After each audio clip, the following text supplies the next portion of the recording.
Então, nós vamos tentar fazer uma exposição breve, rápida, introdutória, e depois a gente faz um apanhado mais geral, porque eu tinha um livrinho antigo que me ajudou bastante, que chamava Crer também é pensar. E nós, muitas vezes, só porque cremos, achamos que não devemos refletir o que está à nossa volta, não devemos pensar, avaliar e refletir aquilo que se vende no mercado, na mídia, na moda. E todo cristão que tem seus valores estabelecidos não pode ficar negociando, não pode ficar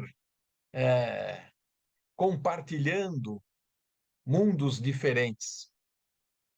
E eu vou trazer aqui o tema falando sobre a nossa liberdade, a liberdade cristã que nós temos em Cristo Jesus. E é muito necessário hoje em dia falar sobre liberdade cristã ou liberdade no nosso meio, na igreja, que é um assunto muito importante, pois a igreja de hoje e os cristãos, de modo geral, eles estão num estado meio fraco, deplorável até, semelhante ao estado que alarmou o apóstolo Paulo quando ele escreve a primeira carta aos Coríntios.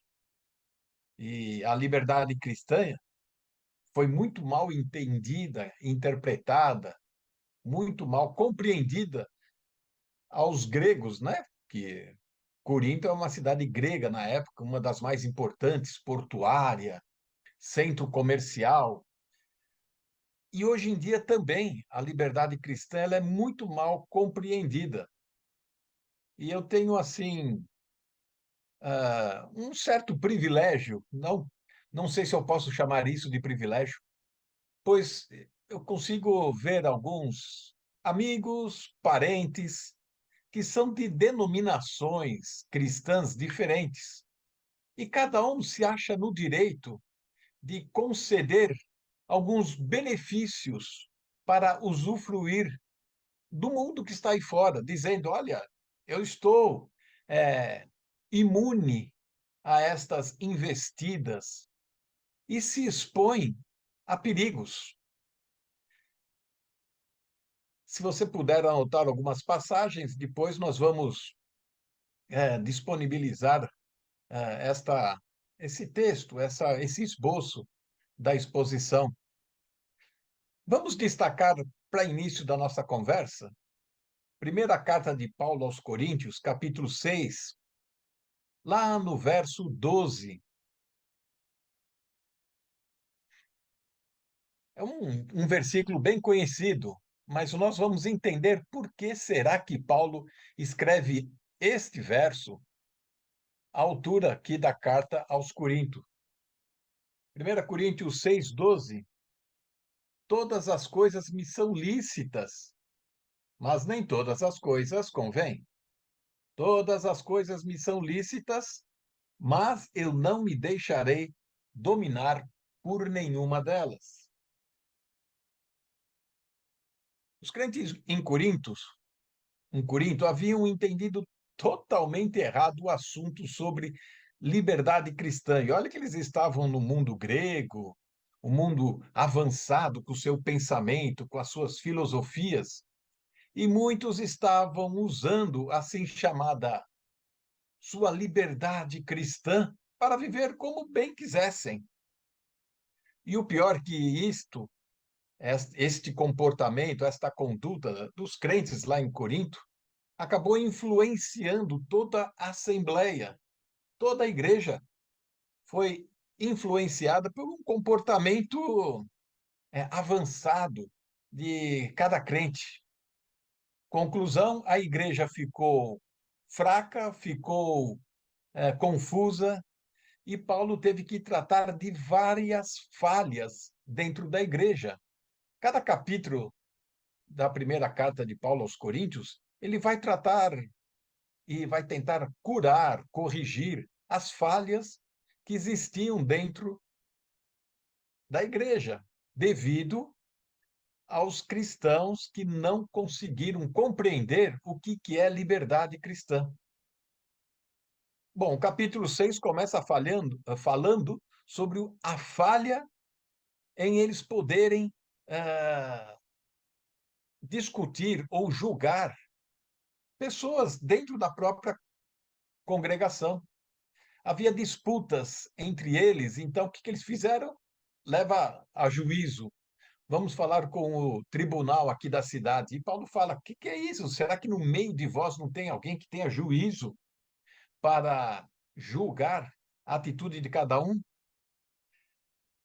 O complicado de toda a história é que, dentro de uma assembleia, cada cristão, cada um de nós, estamos num momento de vida com Deus. Uns estão a mais, outros estão a menos, alguns estão começando, outros estão apenas observando. É como se fosse uma escola, um colégio. Alguns estão no nível superior, na sétima série, outros estão no quinto grau, ainda mais para trás. E dentro de uma assembleia, existem pessoas que nós temos que compreender o momento espiritual que cada uma vive. Paulo ele fala logo no início da primeira carta aos Coríntios, capítulo 1, verso 2, ele diz do Deus deles e o nosso Deus. Ele já faz uma distinção daqueles que são de fato convertidos e daqueles que são convencidos, ou apenas que falam, professam uma fé.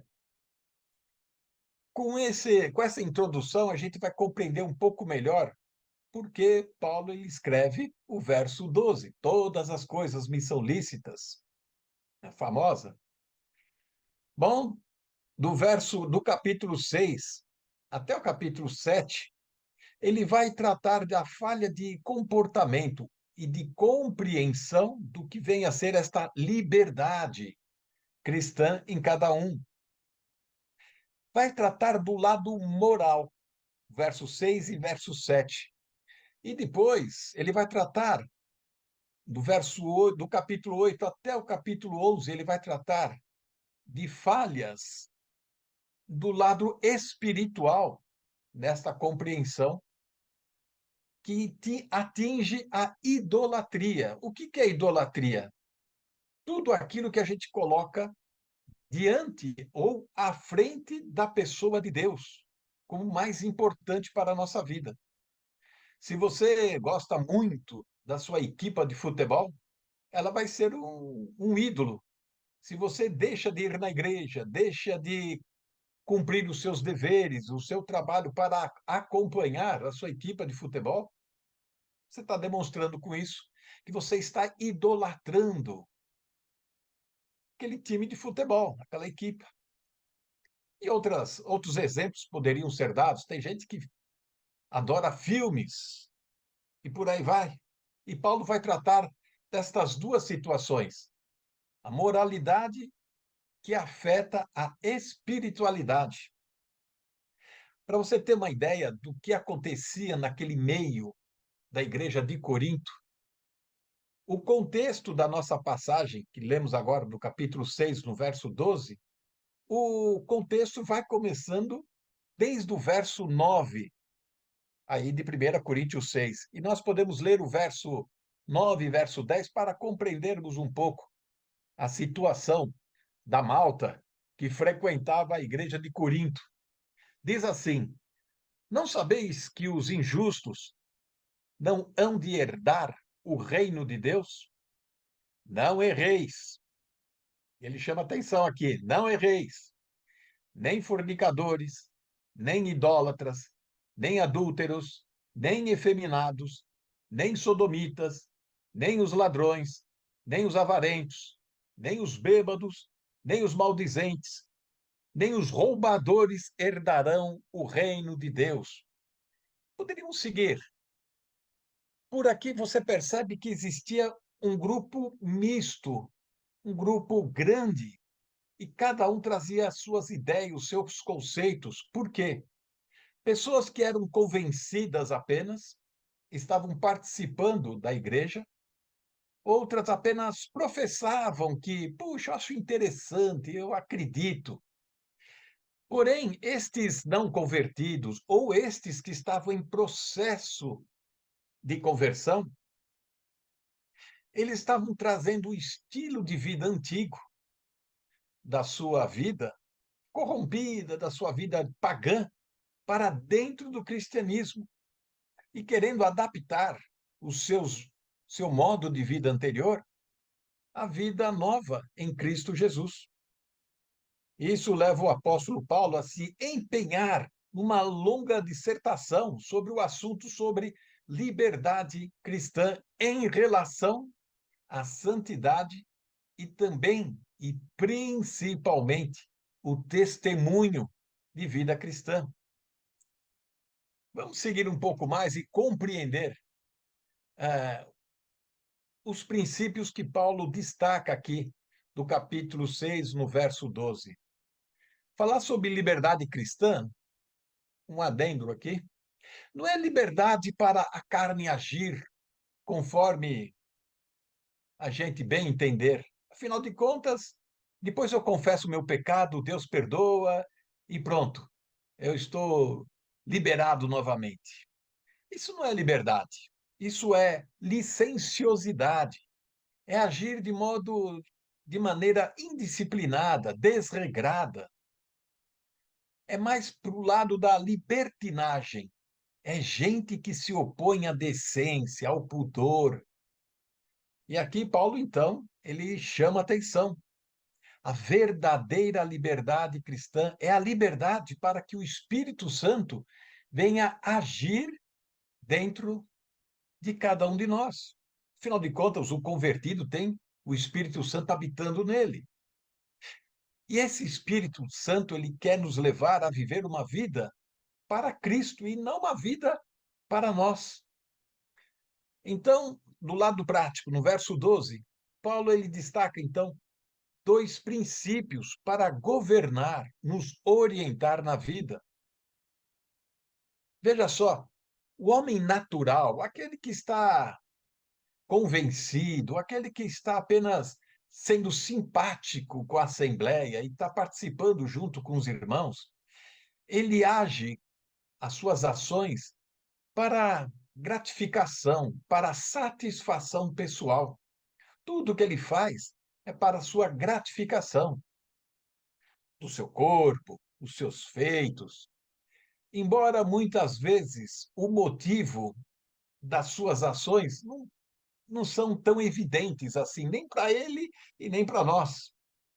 Agora, para o cristão, isso é um assunto sério, pois o apóstolo ele prossegue falando aos crentes de Corinto dois grandes princípios para governar, nos orientar na vida, para depois não ficarmos com a consciência pesada, com o sentimento amargurado e colhendo frutos ruins na vida.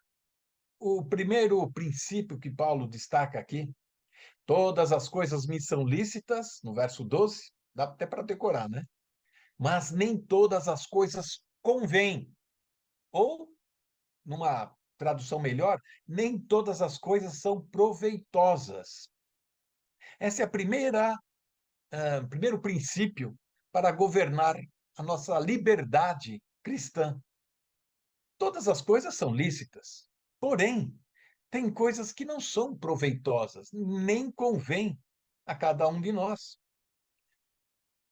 Agora, quando o apóstolo Paulo ele fala sobre todas as coisas são lícitas, está se referindo a todas as coisas moralmente corretas.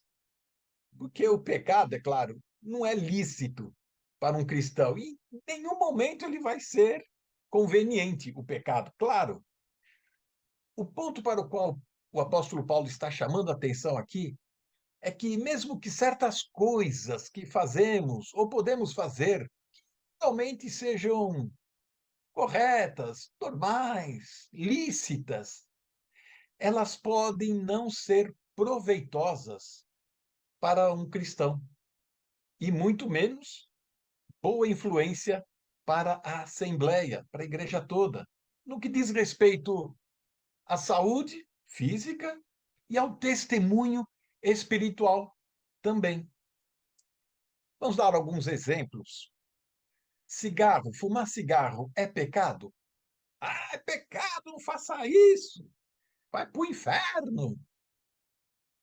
Na Bíblia você não vai encontrar nenhum versículo falando não fume, né?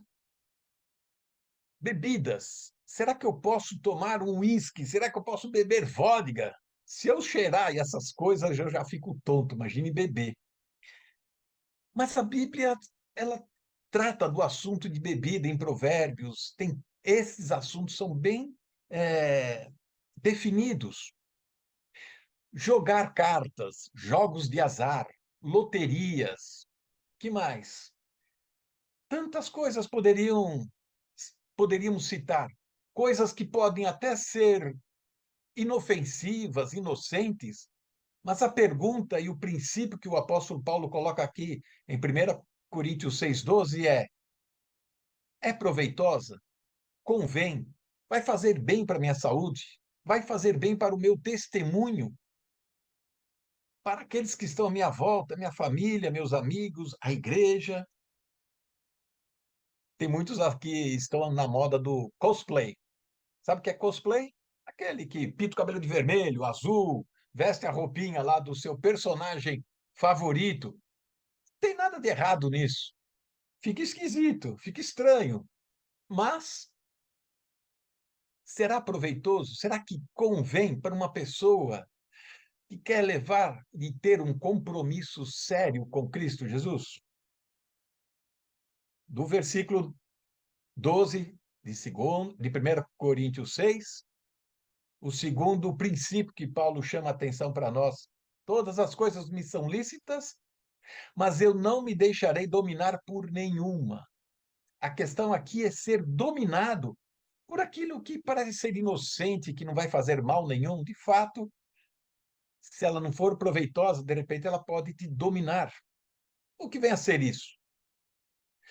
Permitir coisas que venham nos seduzir, nos cativar, venham nos escravizar até. É algo que deveríamos estar evitando para que esta situação não viesse a nos dominar. Há pessoas que não saem de casa ou da cama antes de averiguar o seu telemóvel. Quantas mensagens eu recebi, quantas curtidas ou likes eu recebi. Não devemos permitir nada em nossa vida que nos domine, exceto o controle da próprio Cristo na nossa vida. Será que a primeira coisa que eu faço quando eu acordo de manhã, em vez de pegar um telemóvel, é ler um salmo, um versículo, orar, pedir para que Deus abençoe meu dia? Isso é ter um compromisso com Cristo, levar Deus a sério. Quando Paulo escreve aos Gálatas, capítulo 5, verso 13, ele destaca: não useis a liberdade para dar ocasião à carne. A carne é a nossa natureza é, adâmica, a nossa natureza pecaminosa, onde eu sou o senhor de mim mesmo, eu sei o que eu faço e etc. Por aqui nós vimos nesse versículo 12, dois princípios que Paulo coloca para nos direcionar na vida em questão de liberdade, viver uma vida de liberdade, porque Jesus, João capítulo 8, verso 32, se conheceis a verdade vos libertará.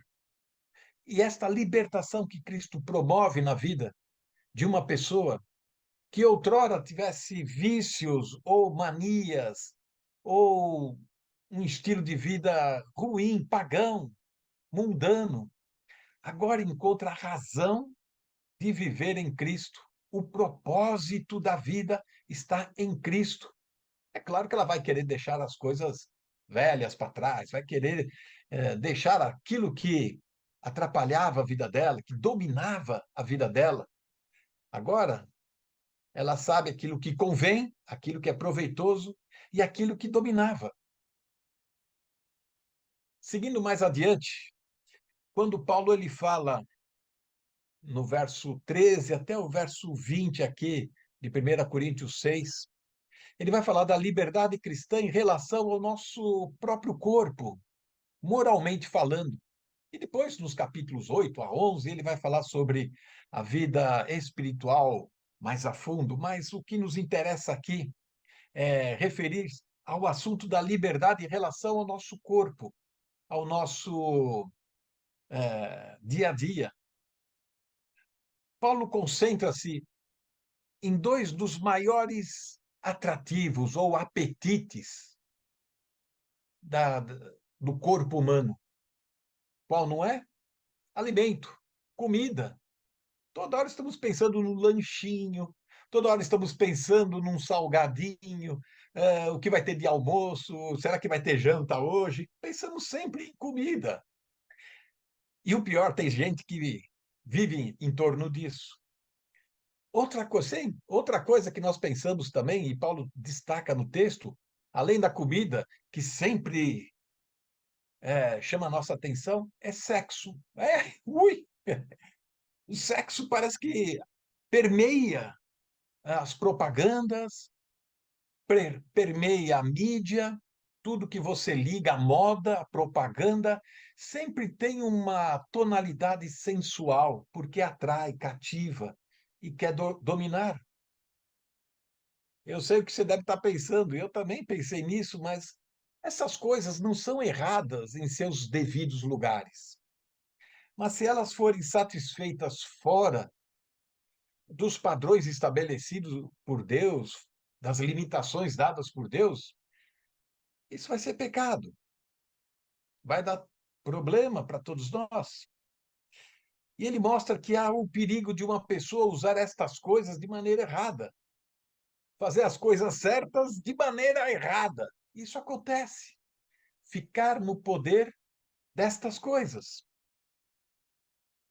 Em resumo, vamos destacar 4 razões pelas quais não podemos entregar o nosso corpo físico às gratificações da carne, vamos colocar da vida, quando fora dos padrões estabelecidos por Deus.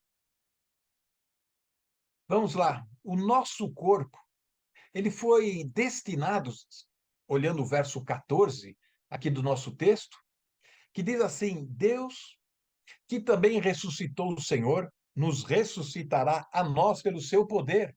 Para quê? Para participarmos do seu reino, que ele diz no contexto todo deste capítulo. Nosso corpo é destinado à honra e glória para o Senhor. Quando Cristo reinar, reinaremos com ele. É um propósito elevado, é um propósito santo para o nosso corpo, para o nosso corpo, para o nosso bem-estar. E não podemos estar fazendo coisas estranhas, como diz no verso 15, nos unindo a uma meretriz, a imoralidades, a um paganismo, a uma vida mundana, que estamos unidos a Cristo, se o Espírito Santo habita dentro de cada um de nós, logo nós somos membros do corpo de Cristo. Aí você vai falar assim: ah, mas o corpo, esse corpo aqui está envelhecendo, ele vai engordar, vai emagrecer, vai ficar doente e depois vai apodrecer na terra. E quando eu ressuscitar, o Senhor vai me dar um novo corpo. É, sim, vai dar um novo corpo. Mas aquilo que você fez com esse corpo vai refletir no novo corpo. Óbvio. Se você pensar assim que esse corpo não serve para nada, então vamos, né? Vamos sorrir e cantar, vamos abusar da vida, porque afinal de contas, né? A carne é fraca. A doutrina que Paulo condena em Éfeso, em Colossenses, fala da doutrina gnóstica, que tinha este pensamento: o bom é o espiritual, o carnal, nós estamos aqui nesse mundo, na carne, então fazer o quê, né? Vamos aproveitar a vida, né? Simplesmente não podemos usar o nosso corpo com um propósito tão mundano, profano. Temos que tomar cuidado. Veja o verso 16, o verso 17 desse contexto. Eu não estou lendo agora, só citando para que você leia depois o contexto todo. Vamos ganhando tempo. A segunda razão para nós não entregarmos o nosso corpo à satisfação pessoal, aos prazeres mundanos, é que a pessoa que se envolve em paganismo, mundanismo, imoralidade, ela peca contra o seu próprio corpo. Veja o verso 18. Ele, essa situação abre uma ferida que fica marcas no resto da vida. Traz um julgamento paternal ou um julgamento governamental de Deus sobre a nossa vida. Deus perdoa? Sim, claro que perdoa. Deus está pronto para perdoar qualquer tipo de pecado na nossa vida, por mais grotesco que seja. Porém, as consequências seguem adiante. Se você ler o segundo livro de Samuel, capítulo 12, verso 10 em diante, você vai ver as consequências do pecado de Davi com Betseba, como atingiu a sua família, perdeu 4 filhos. Ele perdeu 4 filhos com isso, o rei Davi.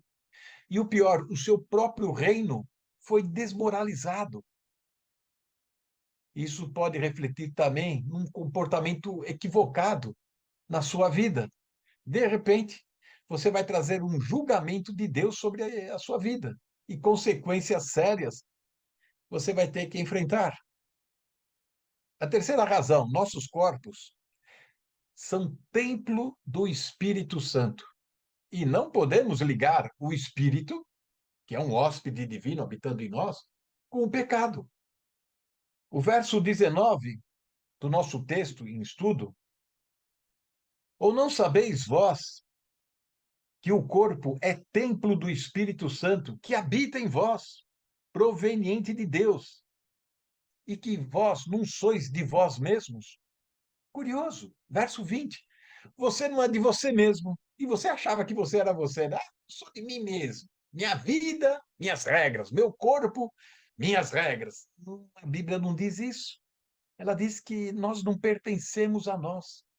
O Senhor nos deu este corpo, o Senhor nos deu esta saúde, esta capacidade. E você vai usar isso para quê? Num mundo pagão que está perecendo e sendo condenado a juízo por Deus? Nós somos templo do Espírito Santo. E quando você reflete sobre isso, você pensa que uma atitude, uma conduta errada, precipitada na sua vida, pode entristecer o espírito dentro de você. E aí você perde a liberdade de viver para trabalhar. E a bênção de Deus na sua vida você impede. Por quê? Você tratou mal o templo do Espírito Santo. Templo não é isso aqui, as 4 paredes onde nós estamos reunidos, né, com portas, janelas, bancos. Templo é você. Por último, fomos comprados por bom preço. Os nossos corpos não nos pertencem. Portanto, não temos liberdade para fazer o que bem queremos com o nosso corpo, né? Eles foram comprados com um propósito. O propósito não é a nossa gratificação, a nossa satisfação, os nossos prazeres. Não, o propósito do nosso corpo, da nossa vida, tudo que fizermos para a glorificação de Deus. Como poderíamos deixar o nosso corpo ser seduzido ou ser levado por desejos que, de fato, querem dominar a nossa vida? O corpo cristão, do cristão, não deve ser usado para essa gratificação, mas para glorificação de Deus. Como poderia um cristão sincero, né, continuar com algo que custou ao Senhor as agonias do Calvário? E foi com aquele amor que ele derramou para nos resgatar. E a nossa resposta a este amor derramado deve ser uma disposição de nos entregarmos, corpo e alma, para o serviço dele, para a promoção da glória dele. Isso dá significado para a vida, isso dá razão para vivermos. Nós não somos de nós mesmos. Se você parar e pensar e averiguar direitinho, muitos conceitos nós vamos precisar rever, serem revistos. Nessa reflexão, nós tratamos de alguns assuntos sérios sobre a nossa liberdade. Posso ir no bailinho, eu posso ir na festinha, mas será que isso convém? É edificante? Será que vai ser proveitoso? Ah, eu posso. Será que isso que você está pretendendo não é algo que está te escravizando, te dominando? Para terminar, eu quero apresentar rapidamente um assunto que é polêmico, é longa discussão sobre o assunto. E depois eu vou passar para o Márcio o texto e o PowerPoint, para vocês, em reuniões outras, futuras, discutirem cada passagem, porque são vários versículos, vários textos bíblicos, para serem apresentados, conhecidos, decorados. Deixa eu ver se eu consigo colocar na tela, então, o assunto para. Estamos vendo? Sim, estamos vendo!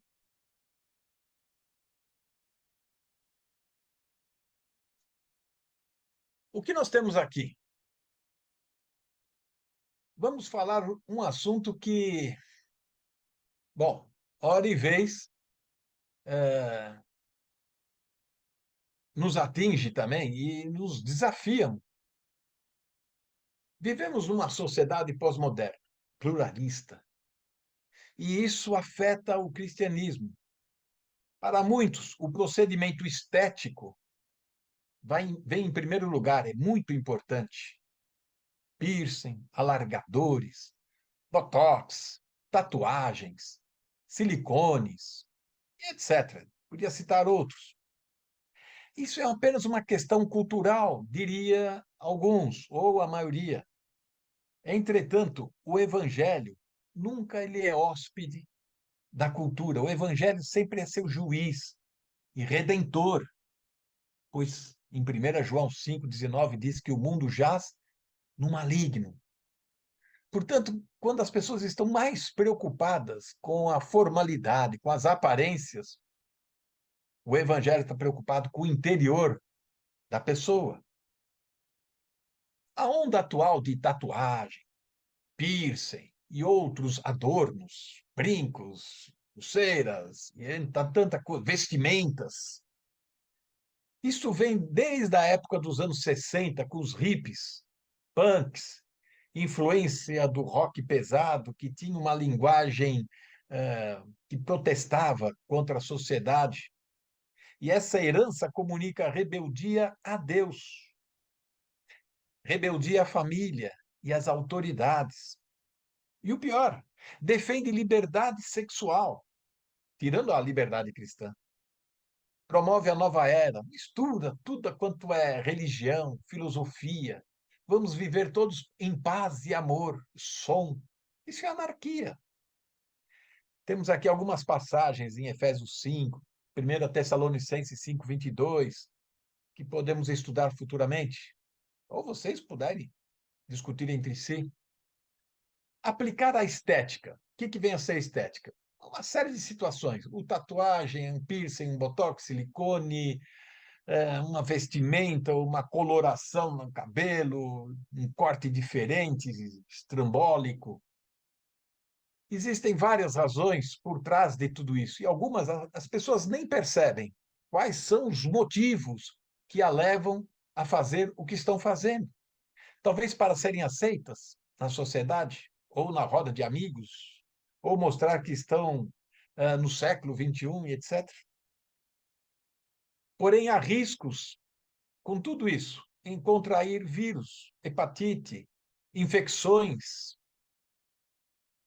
Levítico do Antigo Testamento, Lei de Moisés, capítulo 19, verso 28, não façam cortes no corpo por causa dos mortos, nem marcas, que seriam tatuagens em si mesmos. Este é um versículo, uma passagem que é muito citada. Precisamos levar a sério isso. Uma revista brasileira, aí, há uns 20 anos atrás, publicou os perigos do piercing e de algumas tatuagens com agulhas que vão até a exoderme, lá no fundo. A língua pode provocar fendas no dente, quando você coloca aquele, parece um alfinete, é uma bolinha de ferro na ponta da língua. Na sobrancelha parece que tem um parafuso, um prego. Isso pode dar, e muitas vezes acontece deformação na face, inchaço, dor. E outras partes também do corpo, quando se usa algum instrumento. No nariz, então, danifica os vasos sanguíneos, produz cicatrizes. E eu conheço uma pessoa que trabalhava comigo, na outra empresa, e que ela colocou como se fosse uma cabeça de alfinete na ponta do nariz, do lado do nariz. Tão bonitinho, ficou um negócio assim, delicado, e era uma moça tão miudinha. Porém, no dia seguinte, chegou com o nariz inchado, parecia um ogro, coisa horrorosa. Teve que fazer alguns procedimentos para remoção daquilo e depois a cura não foi fácil. Por quê? Causa muitas infecções que a mídia não vai publicar. Você fica sabendo pelos vizinhos, pelos colegas. Segundo a clínica Mayo dos Estados Unidos, uma pesquisa feita com 454 estudantes, um em cada 10 usuários sofriam de infecção. A Universidade de Yale informou que uma garota com 22 anos sofreu uma infecção no cérebro causada por um piercing na língua. A bactéria da boca chegou através da corrente sanguínea. Trágico, trágico. Agora, existe uma exceção à regra aqui, né? Grave. Pessoas que, talvez diabetes e outras pessoas que sofrem de alguma doença, precisam até tatuar no braço, na perna, que seja, um alerta para se ela desmaiar na rua, se ela passar mal em uma outra cidade que ninguém a conhece, saber, olha, eu sou alérgica à dipirona, eu sou alérgica a tal medicação. Alguns, como pilotos e de profissão mais de alto risco, conseguem até tatuar o tipo sanguíneo no braço, B positivo, AB, O, e assim a pessoa tenta se proteger. E isso, digamos, não tem mal nenhum, não tem nenhuma conotação pagã, idólatra, mística, nenhuma. É questão aí medicinal. Outros querem usar textos bíblicos para justificar. Dizem que em Apocalipse 19:16 diz que um cavaleiro vem chegando com a sua espada e tem um manto, no seu manto diz que é Senhor do Senhor, Rei dos Reis.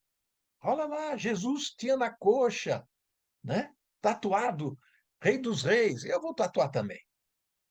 Só que na Bíblia, coxa direita, como está lá em Apocalipse, e Apocalipse foi um livro escrito com simbologias. Você vê que existe nesse texto, de capítulo 19, nós temos lá o quê? Olhos de fogo, língua de espada, são tudo figuras, tipos que precisam ser interpretadas. E os tipos de Apocalipse é uma linguagem para judaico, hebreus. E a linguagem usada reflete muito o Antigo Testamento. Coxa direita, vários textos, Gênesis 24, Êxodo 29, Levítico 7. Tudo isso é uma referência da cultura judaica, à ascendência hierárquica, à soberania e mesmo virilidade, poder. O que quer dizer que Jesus, ele virá agora, diz o texto, como soberano, não como um servo, mas ele vai vir, né, é, com essa linguagem, né, do uso do manto, como um real é, soberano sobre todas as coisas. Bom, o que vem a ser a moda? Se você pensa em tatuagem, em piercing, se você pensa em botox, se você pensa em cosplay, se você pensa em tantas coisas, antes de agir, antes de sacramentar uma moda ou absorver, comprar uma ideia, você tem que saber a origem. E mais ainda, você tem que avaliar: tem alguma aparência do mal? Isso viola a autoridade dos meus pais, da igreja, do governo onde eu estou? Traz conflito de consciência na minha vida? Isso vai produzir edificação, glória para Deus? Tudo que não é de fé é pecado, diz o texto de Romanos 14. Abstende-vos de toda aparência do mal. Quando a gente fala, eu não fui no bailinho, eu não vou no barzinho, ou não vou beber tal coisa, porque de repente um irmão mais fraco que está se convertendo me vê numa situação daquela, vai ficar escandalizado. Por quê? Aparência do mal. Vai confundir as pessoas. Temos que levar isso em consideração. E é o que o apóstolo Paulo fala depois no capítulo 8 de 1 Corinto. Ah, isso traz escândalo. Isso deforma a minha dignidade, me rebaixa. Olha que nós temos um conceito alto por sermos cristãos. Será que essa natureza prática vai dar lugar à minha vaidade? Vai dar lugar ao ocultismo e outras coisas? O cristão, se você olhar o Sermão do Monte que Jesus profere em Mateus 5 até o capítulo 7, o Sermão do Monte, Jesus fala que o cristão ele anda na contracultura deste mundo. Não é? Não somos do mundo, nós estamos no mundo, é diferente. Isso que eu quero fazer vai prejudicar os outros? Ou fará mal a mim mesmo? O que faria Jesus numa situação como essa? E o testemunho da minha fé, a minha consciência, tudo isso nós precisamos avaliar. Agora, para concluir todo esse pensamento, eu já me estendi bastante. Este adorno exterior não é tão importante quanto o desenvolvimento do meu interior. E não deve ser o foco de um cristão. Uma pessoa que deseja uma estética para atrair a atenção dos outros, admiração, ter um foco em si mesmo, isso é vão, pecaminoso em si. Isso é vaidade. Deus vê o coração. E a nossa motivação para qualquer coisa que fizermos deve ser para glorificar a Deus e não para a nossa gratificação, satisfação. Motivações para fazer uma estética, para pertencer a um grupo, destacar-se dentro de um trabalho, uma faculdade, ser aceito, fica sempre aquém da glória de Deus. Temos que avaliar esta situação. Esse tal adorno em si pode não ser nenhum pecado, como disse o texto que nós destacamos. Todas as coisas me são lícitas, mas nem tudo convém, é proveitoso. Mas a motivação para fazê-la pode ser um pecado. A vaidade, a arrogância, a, a afronta, querer ser um pouco rebelde às autoridades. Nossos corpos, assim como a nossa alma, elas foram redimidas por Deus. Lembre-se sempre disso.